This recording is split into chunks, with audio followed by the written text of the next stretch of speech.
mayyit, ada mayit. Kalau mayit sudah mati. Kalau mayyit, orang yang masih hidup juga disebutnya mayyit. Orang yang bisa mati, baik dia sudah mati atau akan mati, qabil maut, bisa menerima kematian. Al-mayyit. Hatta kita masih hidup, kita mayyit semuanya. Dan itu adalah label kita yang hakiki. Gelar kita yang hakiki adalah al-mayyit. Makanya sungguh aneh ngelihat mayyit cekcok, ngelihat mayyit berantem, ngelihat mayyit saling mendengki, ngelihat mayyit satu sama lain saling mencaci. Kamu mayyit loh. Kamu bakalan mati. Besok kamu bakalan masuk kubur. Masih aja ngotorkan hati dengan kedengkian, dengan kebencian, dengan cacian, dengan makian. Bersihkan hati kita. Sungguh rugi, sungguh sial orang yang meninggal dunia sedangkan di dalam hatinya masih ada kebencian terhadap sesama muslim. Rasulullah sallallahu alaihi wasallam diwahyukan oleh Allah Subhanahu wa taala, "Innaka mayyitun wa innahum mayyitun." Engkau calon mati dan mereka semuanya calon mati, termasuk kita di sini. Yang kita lihat sebelah kanan kita mayyit, sebelah kiri kita mayyit. Ini saya yang dilihat nih, ada mayyit, ada mayyit. Kita ngajak di pagi hari, pandang wajah mayyit yang bakalan meninggal dunia. Tidak ini hari, besok. Enggak besok, kita matinya lusa. Enggak lusa, minggu ini. Enggak minggu ini, minggu depan. Enggak minggu depan, bulan ini. Enggak bulan ini, bulan depan. Enggak bulan depan, tahun ini. Enggak tahun ini, tahun depan. Pokoknya mesti mati, harus mati, wajib mati. Mau enggak mau? Enggak ada jalan buat melarikan diri, meloloskan diri. Nabi Muhammad aja meninggal dunia. Sallallahu alaihi wasallam. Datang fi Sahih Al-Bukhari, datang malaikat Israel kepada Malakul Maut, datang kepada Nabi Musa. Datang kepada Nabi Musa langsung nyelonong masuk, bilang, "Saya Malakul Maut, saya malaikat kematian, datang untuk mencabut nyawa kamu." Nabi Musa fi ayyamit tih mengira dirinya masih dalam misi membawa Bani Israel ke Ardul Muqaddasah. Dia mengira misinya belum selesai, tahu-tahu ini nyelonong, ngaku dirinya Malakul Maut, mau mencabut nyawa.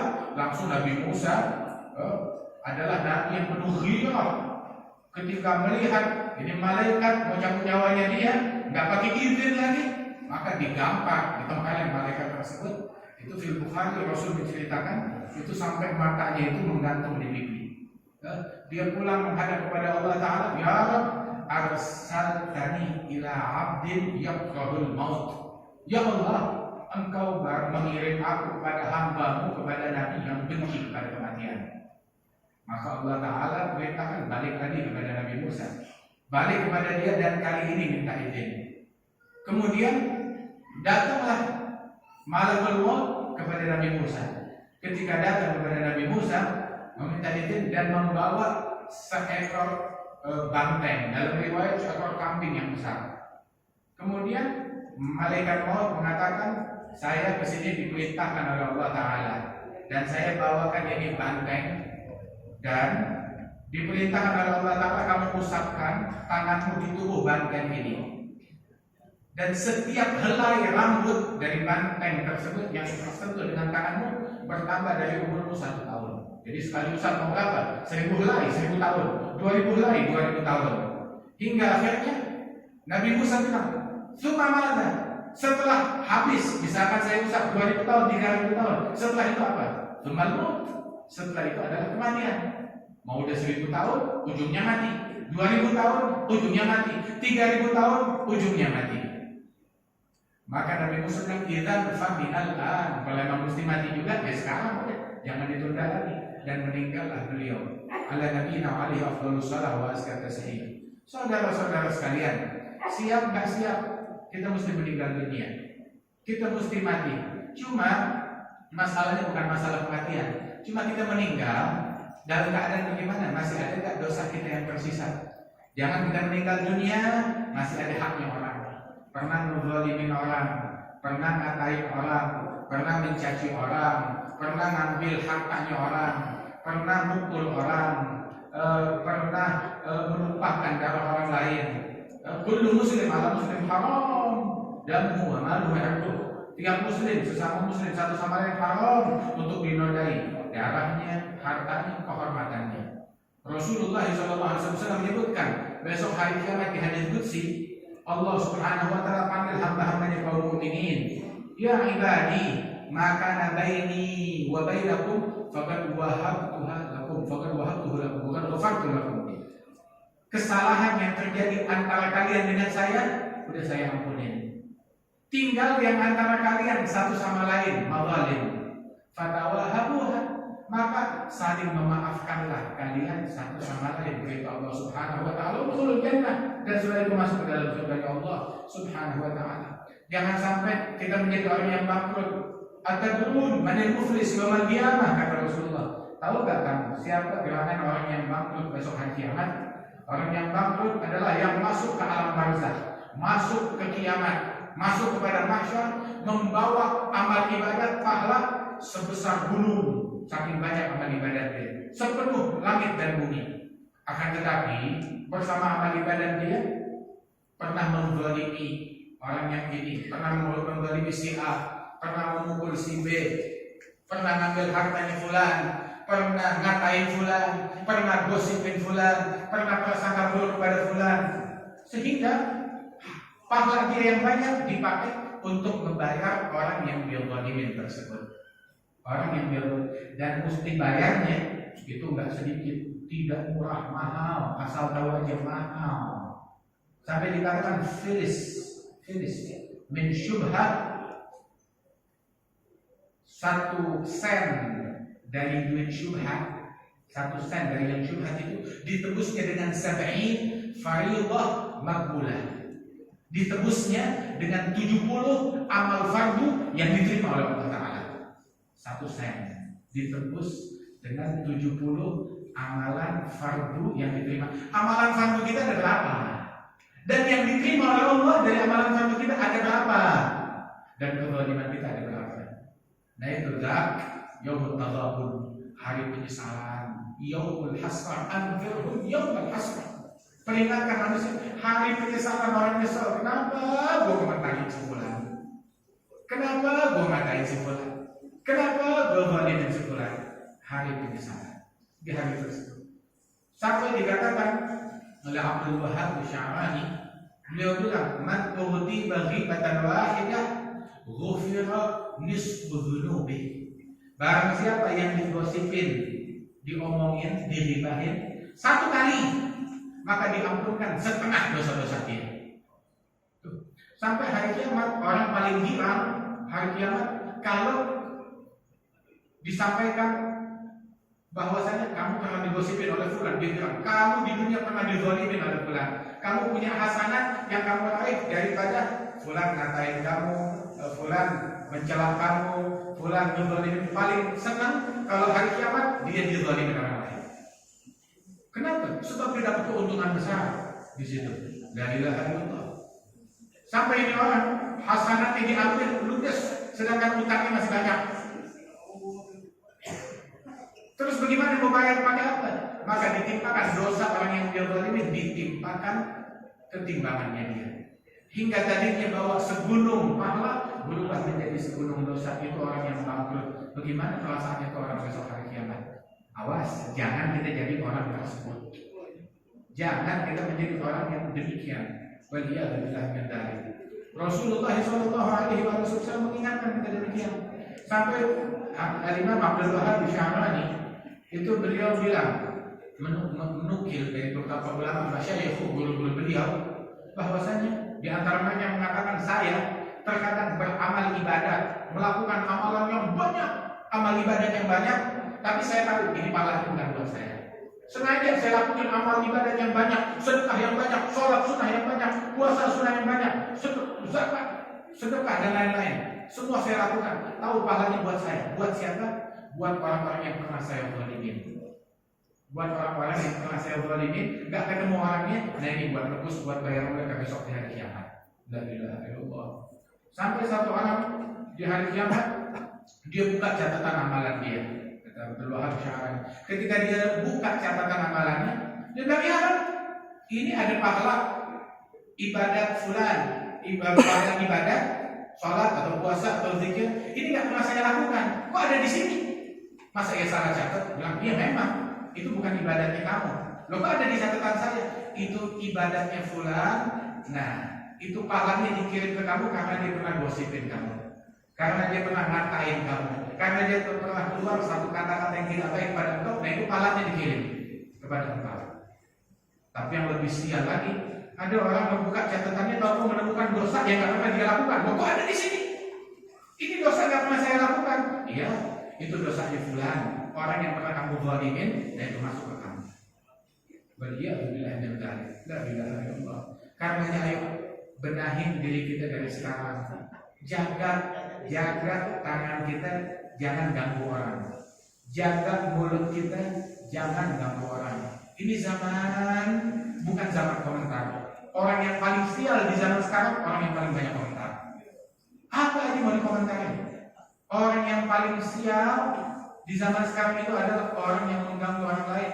Ada satu orang datang kepada Rasulullah, ya Rasulullah, saya punya tetangga, kerjaannya dia kalau siang selalu puasa, kalau malam selalu tahajud non-stop, full tahajud semalam suntuk. Tapi satu punya kekurangan, walakinnaha tu'dhi jaraha bilisaniha. Namun dia mengganggu kawasannya, mengganggu lingkungannya, mengganggu masyarakatnya dengan mulutnya. Dia mencaci, dia memaki, dia memprovokasi, dia ghibah, dia namimah, dia bergosip, dia mengumpat. Maka fatwanya Nabi Muhammad. Kalau ada fatwanya Nabi, masa kita menangin fatwanya orang lain? Ini fatwanya Nabi. Oh enggak, ada fatwa ulama lain, ini ada fatwa Nabi Muhammad sallallahu alaihi wasallam. Nabi ditanya apa fatwa yang tahu tentang hal ini? Maka Nabi bilang, la khaira fiha, hiya finnar. Enggak ada baiknya pada diri orang tersebut, dia di neraka, kata Rasulullah sallallahu alaihi wasallam. Ada zaman kata Imam Abdullah bin Zaid al-Tahir, guru dari Mufti Tawi, itu beliau bilang, ada zaman sukut, waluzumul buyut, waridha bil but ila an tamut. Ini zaman-zaman yang diam, jaga mulut, zaman jaga mulut, dan zaman melazimkan rumah kita, enggak ada keperluan jangan keluar. Keluarnya ini ke masjid, sholat, ibadat, silaturahmi, nolong orang, bantu orang. Ada zaman lusuh berbuyut, waridha bil but, ridha dengan rezeki yang dibagikan oleh Allah Subhanahu wa taala. Apa yang Allah Taala berikan? Jangan banyak komplain, jangan banyak i'tirad tentang rezeki. Alladzi li ghairik la yasil ilaik, walladzi usibka hasilun ladaik. Fashtagil bi rabbik walladzi 'alaik fi fardil hamid wa syarril usul la yakfur hamuk ma qadir yaqul. Dan ini semuanya berjalan sampai kematian kita. Lazimkan takwa, istiqamah, persiapkan diri kita untuk kematian sebelum datangnya kematian. Jangan udah mati baru deh Rabbil Jumuni. La'alli amalu shalihan fima taraktu. Ya Allah pulangin, saya mau beramal soleh, saya mau ibadat, saya mau berbuat. Tapi udah telat masa tersebut. Sekarang kita punya kesempatan. Ada satu orang hadir jenazah di Basrah. Ini orang pendatang, orang asing. Pas kebetulan lewat di Irak, di Basrah, zamannya Imam Al-Hasan Al-Basri, maka dia lihat ada jenazah, dia ikut hadir. Semua yang hadir jenazah, semua pada nangis.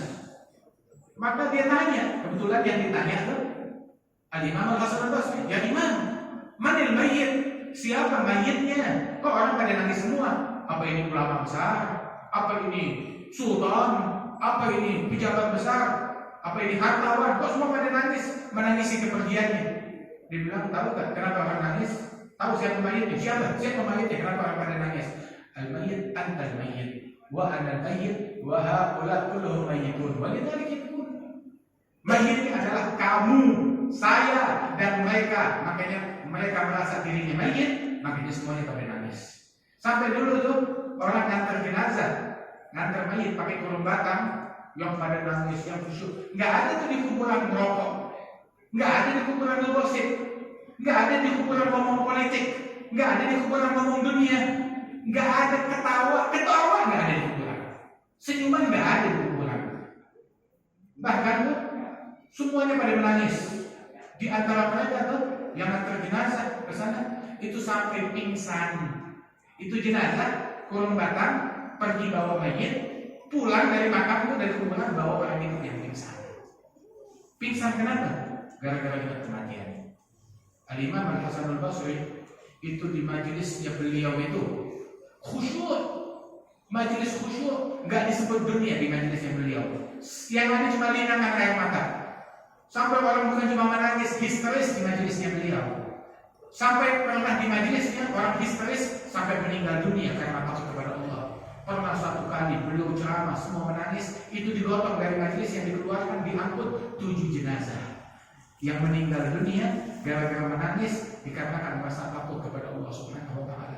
Ulama bilang, pertama ilmu yang diangkat dari muka bumi ini setelah wafatnya Rasulullah, kan kita tahunya ilmu faraid, ada ilmu faraid.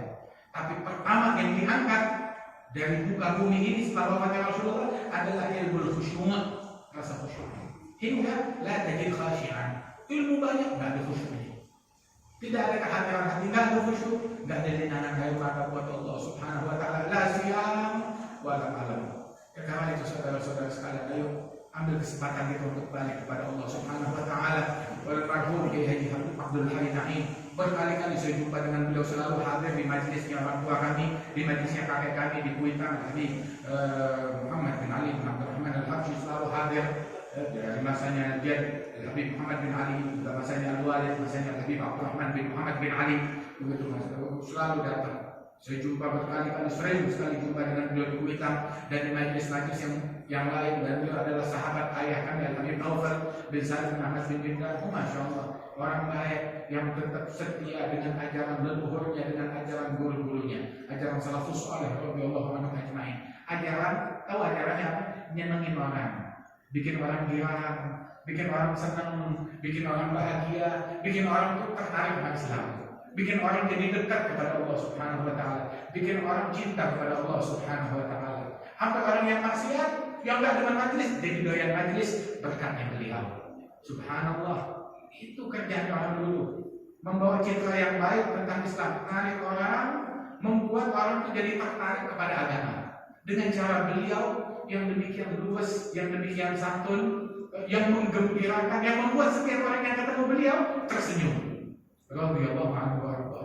Masya Allah, mudah-mudahan Allah Subhanahu wa taala ini orang yang suka bikin manusia tersenyum, masuk kuburnya tersenyum, di barzahnya banyak tersenyum, di bangkit hari kiamat juga tersenyum. Sebagaimana dia banyak membuat orang tersenyum, Allah Ta'ala bikin senyuman buat dia. Diberikan Allah Ta'ala, jadikan dia tersenyum di kuburnya, di barzahnya, di akhiratnya, di surga Allah Subhanahu wa taala.